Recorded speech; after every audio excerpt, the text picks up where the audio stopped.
ఉన్న చెడు దృష్టి, నరదృష్టి, చెడు ప్రభావాలు ఎలాంటి దోషాలున్నా తొలగిపోవాలంటే అమావాస్య కానీ, శుక్రవారం కానీ, మంగళవారం కానీ ఇలా చేయండి. ఒక 2 ప్రమిదలు తీసుకొని దానికి నిండుగా పసుపు రాసి కుంకుమతో బొట్లు పెట్టుకొని దాని నిండా కల్లుప్పు ఉంటుంది కదండి, కల్లుప్పు వేసుకొని దాని మీద కొంచెం ఆవాలు జల్లుకొని ఒక నిమ్మకాయని తీసుకుని 2 చెక్కల కింద కోసి అందులో నిమ్మకాయ 2 చెక్కల్ని ఒక దాంట్లో పసుపు, ఒక దాంట్లో కుంకుమతో అద్ది గుమ్మానికి ఇరువైపులా పెట్టుకోండి. అమావాస్య రోజు కానీ, శుక్రవారం కానీ, మంగళవారాలు కానీ ఇలా చేస్తే మనకు ఇంటిపై ఉన్న ఎలాంటి దృష్టి అయినా, చెడు దృష్టి, నరఘోష, నరదృష్టి ఎలాంటివైనా చెడు ప్రభావాలు ఉన్నా తొలగిపోతాయండి.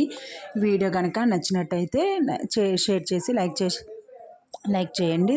సబ్స్క్రైబ్ చేసుకోండి నా ఛానల్ని.